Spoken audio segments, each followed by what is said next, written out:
மாதாவரம், ஆவடி, அதுக்கப்புறம் மதுரவாயில், இந்த 3 தொகுதி மட்டும் ஸ்பெசிஃபிக்கா சில விஷயங்கள் நம்ம போயிட்டு களத்துல 1க்கு 2 தடவை வெரிஃபை பண்ணிட்டு இந்த டேட்டா போடுறோம். ஏனென்றால் நிறைய தொகுதியை பத்தி போடும்போது மக்கள் கேட்க ஆரம்பிக்கிறாங்க கமெண்ட்ஸ்ல, இந்த தொகுதியில நீங்க என்ன விசாரிச்சீங்க அப்படின்னு சொல்லிட்டு, எங்க தொகுதியை பத்தி நிறைய டீடைல்ஸ் நீங்க ஒன்றும் கொடுக்கல அப்படின்னாங்க. அதனால 2ஆம் முறை கள ஆய்வு செய்து ஒரு டேட்டா தான் இந்த டேட்டா. ஸோ மாதாவரத்தை பொறுத்த வரைக்கும் பாத்தீங்கன்னா கடந்த 2 முறை தொடர்ச்சியா திரு சுதர்சன் அவர்கள் தான் திமுக சார்பாக வெற்றி பெற்றுட்டு இருக்காரு. அது மட்டும் இல்லாம இந்த தடவை 2021 திரு சுதர்சன் அவர்கள் 50% வாக்கு எடுத்திருந்தாரு. இதுல பாத்தீங்கன்னா 1,51,455 வாக்குகள் எடுத்திருக்காரு. அடுத்தபடியா திரு மூர்த்தி அவர்கள் 94,414 வாக்குகள் எடுத்திருக்காரு. நமக்கு ஞாபகம் இருக்கும் 2011 திரு மூர்த்தி அவர்கள் தான் வெற்றி பெற்றார். 2016 அகைன் சுதர்சன் சார் வந்தாரு. இப்போ இவருக்கான வாக்கு எப்படி இருக்குன்னு சொல்லி பாத்தீங்கன்னா, இவர் தொடர்ச்சியா 2 முறை இருக்கிறதுனால அந்த ஆன்டி இன்கம்பன்சி மாதாவரத்துல கொஞ்சம் ஸ்ட்ராங்கா இருக்கு. என்னன்னு சொல்லி பார்க்கும்போது போக்குவரத்து மற்றும் சாலைகளில் தினசரி கடுமையான போக்குவரத்து நெரிசல், குறுகிய சாலைகள் மற்றும் குப்பைகள் தேக்கத்தால் பொதுமக்களுக்கு சிரமம் ஏற்படுகிறது என்ற ஒரு பதிவாயிருக்கு. இதுல நம்ம மாதாவரம் அந்த பைபாஸ் அந்த ரோடு பார்த்தாலே எனி கிவன் டே குறைஞ்சபட்சம் 60 to 110 டேங்கர் லாரிகள் இன்னமும் அந்த சைட்ல நின்றுட்டு தான். இதுக்கான ஒரு நிரந்தர தீர்வு இன்று வரை போக்குவரத்து துறை எடுக்கவில்லை என்பதை ரொம்ப ஆணித்தரமா அங்க இருக்க பகுதி மக்கள் சொல்றாங்க. இதுல இன்னொரு பெரிய விஷயம் என்ன பாத்தீங்கன்னா, அந்த குப்பை கூடங்கள் அவ்வப்போது அகற்றிடுறோம், வீட்டுக்கு குப்பை எடுக்கணும் அப்படின்லாம் சொல்றாங்க. உள்ளபடியே பொதுமக்கள் இருக்கக்கூடிய இடத்துல அப்புறப்படுத்துறாங்க, அதுல மாற்று கருத்துல. ஆனால் முக்கிய இடத்துல கொட்டி வைக்கக்கூடிய குப்பை கூடமானது ஒரு கோபுரம் போல் மாறி இருக்கிறது என்ற ஒரு பதிவு மக்கள் சொல்றாங்க. மின்சாரம் பொறுத்த வரைக்கும் பாத்தீங்கன்னா மாதாவரம் பகுதியில் அடிக்கடி மின்வெட்டு ஏற்படுவதாகவும் சரியாக பதிலளிக்கவில்லை என்றும் புகார்கள் அவ்வப்போது வந்து கொண்டிருக்கிறது அப்படின்னு சொல்றாங்க. என்னன்னு பாத்தீங்கன்னா, இப்போ நம்ம நார்மலா சொன்னோம், லைவ் எக்ஸாம்பிள் அண்ணா நகர், வெள்ளிவாக்கம், இந்த திருவிக்கா நகர், இந்த ஏரியாலாம் லைவ்லான ஒரு எக்ஸாம்பிள் கொடுத்தேன். இதே கொளத்தூர்னா 3 நிமிஷத்துல எந்த கரண்ட் போனாலும் வந்துடும். மிச்சம் எந்த தொகுதினாலும் குறைஞ்சபட்சம் 2 மணி நேரம் 3 மணி நேரம். ஆனா மாதாவரம் தொகுதியில 5 மணி நேரம் 8 மணி நேரம் ஆனாலும் கூட பவர் ரிஸ்டோர் ஆக மாட்டேங்குது ஒரு கம்பெனி பதிவாயிட்டு இருக்கு. ஸோ அதுதான் மக்கள் ரொம்ப ஸ்ட்ராங்கா சொல்றாங்க. அதுக்கப்புறம் மாதாவரம் என்றாலே பால் பண்ணை எல்லாருக்கும் தெரியும். அந்த பால் பண்ணையை பொறுத்த வரைக்கும் அங்கே ஒரு கம்பெனி இதுவா இருக்கு. ஆவின் பால் விநியோகம் மாதாவரம் பால் பண்ணையில் ஒப்பந்த ஊழியர்கள் பற்றாக்குறையால் பால் விநியோகத்தில் தாமதம் ஏற்பட்டுள்ளது. இது 2023 வந்த ஸ்ட்ராங்கான கம்பெனி. திருப்பி 2024 அவ்வப்போது போயிட்டு இருக்கு. 2026 இருக்கும். இந்த பிரச்சனை இன்று வரை தீர்வாகாம இருக்கு.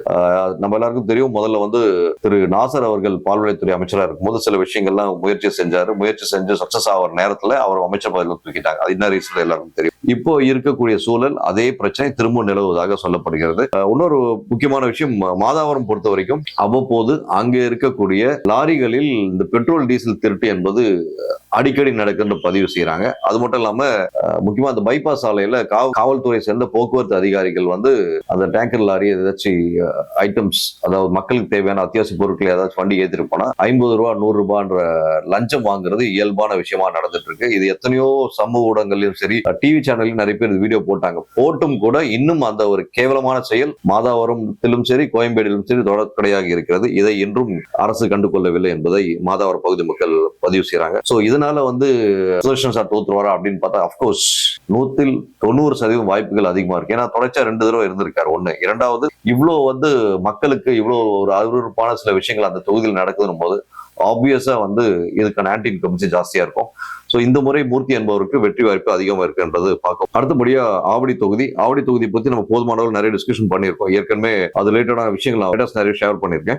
லாஸ்ட் டைம் பொறுத்த வரைக்கும் பாத்தீங்கன்னா 2021 SM நாசர் அவர்கள் கிட்டத்தட்ட 1,50,287 ஓட்டு, அதாவது 50.37% வாக்குகள் பெற்றிருந்தார். இரண்டாவதா போட்டியிட்ட பாண்டியராஜன் அவர்கள் 95,012 ஓட்டு வாங்கியிருந்தார், அதிமுக சேர்ந்த நபர். மூன்றாவதா நாம் தமிழர் கட்சியை சேர்ந்த விஜயலட்சுமி என்பவர் 30,000 ஓட்டு. உண்மையிலே பெரிய விஷயம். இவ்வளவு பெரிய சீனியர் கேண்டிடேட்ஸ் போட்டி போடும்போது நாம் தமிழர் கட்சி சேர்ந்த விஜயலட்சுமி அவர்களுக்கு இவ்வளவு தூரம் வாக்கு வந்திருக்க பாராட்ட வேண்டிய விஷயம். இதுல நம்ம 2021 ஸ்டேட்டஸ் பார்க்கிறோம். 2016 சரி, நமக்கு 2011 சரி, 11 எனக்கு தெரிஞ்ச இவர் முன்னாள் அமைச்சர் ரஹீம் அவர்கள் அந்த இடத்துல வெற்றி பெற்றார் நினைக்கிறேன். சோ இந்த சூழல் 2026 அப்படி வரும்போது கண்டிப்பா திரு ரஹீம் அவர்களும் திரு நாசர் அவர்களும் டைரக்ட் காம்படிஷனா இருக்கும்ன்றது தெளிவா தெரியுது. இப்ப சிட்டிங் மினிஸ்டரா இருக்கவர் பிளஸ் எக்ஸ் மினிஸ்டரா இருந்தவர், இவங்க 2 பேருக்கான ஒரு காம்படிஷன் ரொம்ப டஃபாவே இருக்கும். அது மட்டும் இல்லாமல் இன்னொரு பார்க்க வேண்டிய விஷயம், ஆவடி தொகுதியை பொறுத்த வரைக்கும் கம்ப்ளைண்ட்ஸ் இருக்கிற எல்லா தொகுதியோட ஆவடி தொகுதி தான் கம்ப்ளைண்ட்ஸ் ஜாஸ்தியா இருக்கு. அதுக்காக அந்த பர்டிகுலர் அமைச்சர் செயல்படலன்னு அர்த்தம் கிடையாது. இருக்கிற ஃபேக்ட்ஸ் நான் சொல்லிடுறேன். சாலைகள் தேர்தல் நேரத்தில் மட்டும் போடுவதாகவும் சரியாக அந்த இடைப்பட்ட காலம் மட்டும் சாலை ஓரளவுக்கு நன்றாக இருக்கிறது அப்படின்னு சொல்றாங்க. அதாவது எப்படின்னா 2019, 2021, 2024, இப்ப 2026. ஸோ 2021 நேரத்துல எலெக்ஷன் முடிஞ்ச உடனே சில இடத்துல சாலைகள் போட்டிருக்காங்க. அதுக்கப்புறம் 2024 எலெக்ஷன் வரப்போகுது, எம்பி எலெக்ஷன் வரப்போகுதுன்னா அந்த நேரத்துல கொஞ்சம் சாலை போட்டிருக்காங்க. திருப்பி 2026 எலெக்ஷன் வர நேரத்துல திருப்பி ஒரு இடத்துல சாலை போடுறாங்க. இதெல்லாம் பார்க்கும்போது டிராமாக்காக ஸ்டேஜ் ரெடி பண்ணுவாங்க இல்லையா, அந்த மாதிரி இருக்குன்றத அப்பட்டமா வந்து ஸ்ட்ராங்கா இந்த விஷயத்துல சொல்ல முடியும். ஏனென்றால் இது மக்கள் கூறியது. அப்படி மக்கள் கூறியது டவுட் இருந்தா நீங்களே வந்து கூகுள் கூட பண்ணி பாருங்க. மக்கள் ரொம்ப தெளிவா எந்தெந்த இடத்துல ஆவடி இல்லைன்னா பிரச்சனை ரொம்ப ஸ்ட்ரைட்டா போட்டிருக்காங்க. அது போக நம்ம பிசிக்கலா எடுத்த வெரிஃபிகேஷன்ல இபி டிபார்ட்மெண்ட் எப்ப பார்த்தாலும் இந்த இடத்துல ஆவடியில பெரும் பிரச்சனையா இருக்கு. நம்ம மாதவரம் தொகுதி ஆகட்டும், அண்ணாநகர் தொகுதி ஆகட்டும், இபி விஷயம் நிறைய பேர். அது போக இபி டிபார்ட்மெண்ட்ல சிங்கிள் ஃபேஸ்ல 3 ஃபேஸ் லைன் மாத்தணும்னா கூட ஒரு 2 பாமரை நாங்க சொன்ன விஷயம் தான். சிங்கிள் ஃபேஸ்ல 3 ஃபேஸ் லைன் மாத்துறதுக்கு ஒரு ஸ்டாண்டர்டான ஃபீஸ் இருக்கு இபி டிபார்ட்மெண்ட்ல.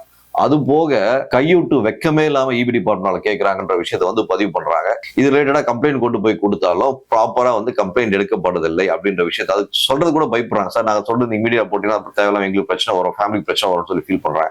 இதெல்லாம் நம்ம மீடியால சொன்னாலும் கூட நம்ம மேலதான் தேவையில்லாம வந்து ஆளுங்கட்சி வந்து கோவப்படும். அப்கோர்ஸ் கோவப்படட்டும். ஆனால் அந்த பர்டிகுலர் 2 நபர்களை கண்டிப்பாக நாம் சொல்ல மாட்டோம். ஆனால் அவங்களுடைய ஆதங்கம் ஒரு இபி சிங்கிள் ஃபேஸ் 3 ஃபேஸ் மாக்குறது 23,000 27,000 சொல்லி ஸ்டாண்டர்ட் ஃபீஸ் இருக்கணும் போது அது போக 40,000 லஞ்சம் கேட்கறாங்களா? இவங்க எல்லாம் சூடு சொல்றோம் இருக்கான்னு தெரியல அந்த அரசு அதிகாரிகளுக்கு. அது போக வந்து ஆவடியில இன்னொரு விஷயம் சொல்றாங்க, மழை நீர் நின்ன பின்னும் கூட அப்புறப்படுத்தாம தேங்கி இருக்கு. இது ஒரு நியாயமான விஷயம்.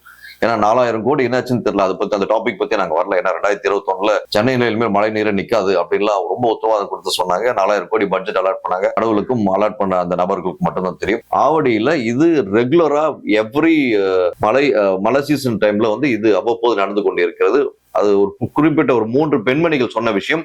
மழை நின்று கூட 3 நாள் ஆச்சு சார், ஆனா தண்ணி இங்க வத்த மாட்டேது, இதனால 1008 நோய் வருது சார் அப்படின்னு சொல்றாங்க. கடைசியா இன்னொரு விஷயம் அவங்க சொன்ன ஒரு விஷயம் வந்து கொசு மற்றும் நாய் தொல்லை. கொசு தொல்லை, நாய் தொல்லை ரொம்ப ஜாஸ்தி இருக்கு சார். இது விஷயமா பல்வேறு துறைகள்ல போய் கம்ப்ளைண்ட் கொடுத்துட்டோம். 1913 கம்ப்ளைண்ட் நம்பர் கொடுத்திருக்காங்க. அதுல கம்ப்ளைண்ட் கொடுத்தாலும் கம்ப்ளைண்ட் ரெஜிஸ்டர் பண்றேன்னு சொல்லி சொல்றாங்களே தவிர எந்த ரெஃபரன்ஸ் நம்பர் வரல அப்படின்றாங்க. இது பார்க்க வேண்டிய விஷயம். ஏன்னா 1913 நம்ம கம்ப்ளைண்ட் கொடுத்தாலே உடனே ரெஃபரன்ஸ் நம்பர், அதாவது சர்வீஸ் ரெக்வஸ்ட் நம்பர் மாதிரி வரும், அது டிஃபால்ட்டா வரும். ஆனால் அந்த நம்பர் கூட வரலன்னு சொல்லிட்டு அந்த பெண்மணிகள் பதிவு பண்ணாங்க. இது வந்து சம் சிஸ்டமேட்டிக் ஃபெயிலியர் என்று தான் நம்ம பார்க்கணும். ஏன்னா 1913 டிஃபால்ட்டா யார் கம்ப்ளைண்ட் கொடுத்தாலும் ஒரு பாமரன் ஒரு குடிமகன் ஒரு கம்ப்ளைண்ட் கொடுத்தா உடனே ரெஃபரன்ஸ் நம்பர், என்ன கம்ப்ளைண்டோ அந்த கம்ப்ளைண்ட்கான ரெஃபரன்ஸ் நம்பர் போகும். அந்த கம்ப்ளைண்டோட மெயின் ரீசன் வந்து யாருக்கு போகும், என்ன புகார்ன்றது அந்த ஏஇயோ ஏஇ ஸ்கொயருக்கு இ வரைக்கும் போகும், ஒரு எஸ்கலேஷன் லிஸ்ட் போகும். இதெல்லாம் போகாமையே ஆட்டோமேட்டிக்கா சில இடத்துல கம்ப்ளைண்ட் க்ளோஸ் லூப் பண்றாங்கன்னு. அப்படி இல்லைன்னு சொல்லி யாரும் சொன்னாங்கன்னா கண்டிப்பா நான் ஒரு 20 கம்ப்ளைண்ட் நான் என்னோட தரப்புல கொடுக்குறேன். டைரக்டா க்ளோஸ் லூப் பண்ணக்கூடிய கம்ப்ளைண்ட்ஸ் நான் கொடுக்குறேன். சரிங்களா?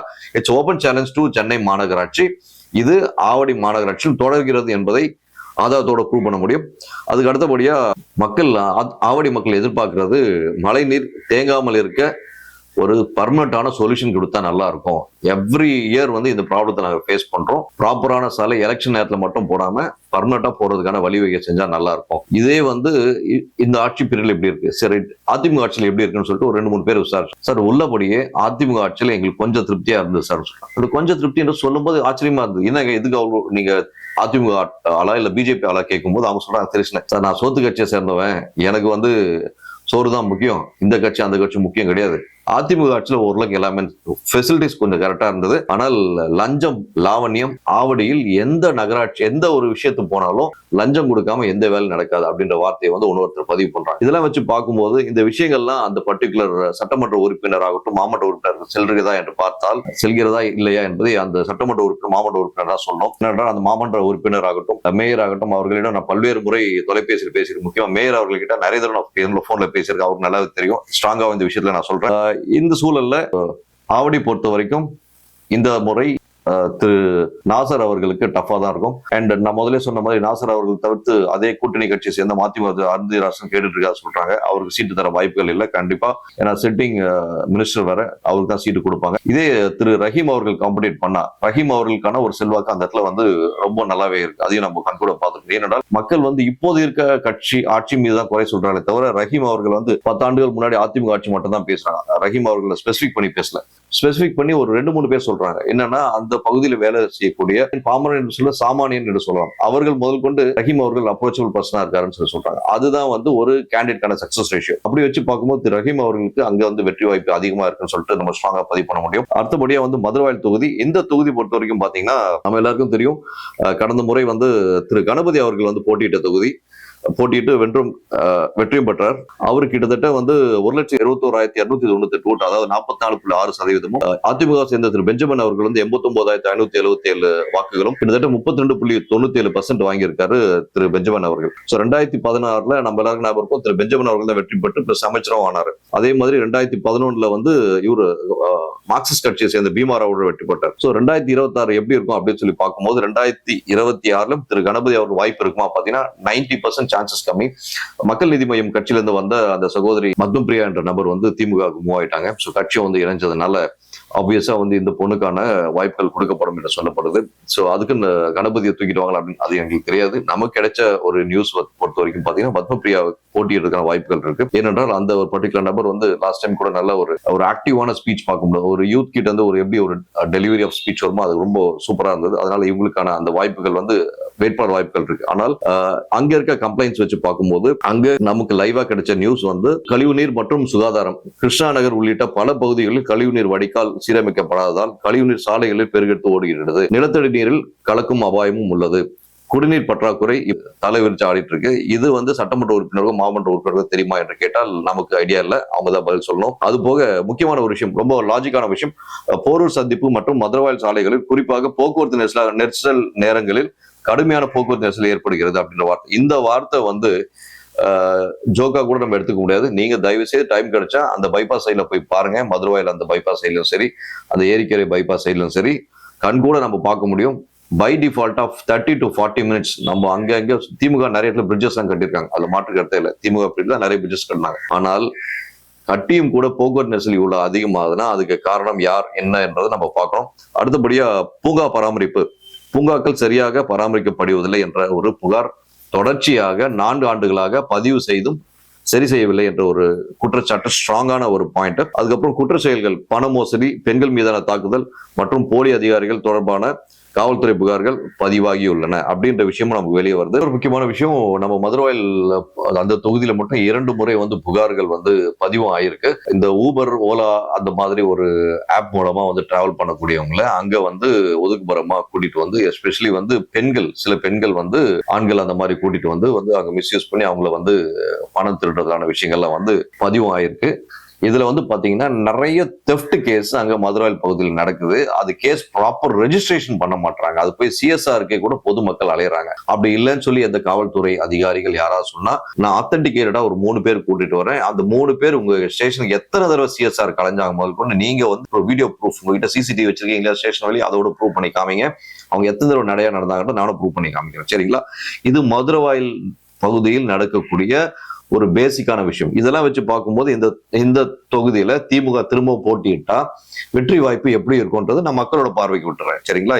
இதை வந்து நான் டீட்டெயிலா இன்னும் டீகோட் பண்ணி பேசணும்னா ஆளுங்கட்சி என் மீது தனிப்பட்ட ஒரு கடுப்பு வெறுப்பு ஏற்படும். அதை பற்றி பயமோ அச்சமோ இல்லை. இருந்தாலும் கூட மக்களுக்கு அந்தந்த தொகுதியில் என்னென்ன விஷயம் நடக்குதோ அது அந்த சட்டமன்ற உறுப்பினர், மாமன்ற உறுப்பினர், அந்த பகுதியை சேர்ந்த நபர்கள் கண்டிப்பா உடனே ஆக்ஷன் எடுத்திருக்கோம். எடுக்காதனால இன்னைக்கு இவ்வளவு தூரம் பிளாஷ் ஆகி நிக்குது. இன்னைக்கு அந்த தொகுதியில திருப்பி அந்த சட்டமன்ற உறுப்பினர் போட்டியிட்டா தோக்குறதுக்கான என்ன ரீசன் சொல்லி கேட்டீங்கன்னா, நான் கொடுத்த இந்த 3 ரீசன் வந்து ஆத்தென்டிகேட்டடா இருக்கும் இந்த 4 தொகுதியிலும். ஏனென்றால் இந்த 4 தொகுதி இப்போ சென்சேஷன்ல ஏன் பேசுறோம் அப்படின்னு சொல்லி பார்க்கும்போது எல்லாம் கேட்கலாம். இந்த 4 தொகுதியில முதல்ல இந்த கிரைம் ரேட்டும் இப்ப இருக்க கிரைம் ரேட்டும் ஜாஸ்தி ஆயிட்டு இருக்கு. இதுக்கப்புறம் நான் கோயம்பேடு அது ரிலேட்டடான தொகுதி பத்தி லிஸ்ட் கொடுப்பேன். இப்போ நம்ம எவாலுவேட் பண்ணதுல வரைக்கும் இந்த கிரைம் ரேட் ஜாஸ்தி ஆனதுக்கு முக்கிய காரணம், மூல காரணம் யார் என்பதை அரசு ஆராய வேண்டும், காவல்துறை ஆராய வேண்டும் என்பதற்காக இந்த ஒரு பதிவு இந்த தொகுதிகளுக்கு மட்டும். மீண்டும் நல்ல சந்திப்போம். நன்றி, வணக்கம்.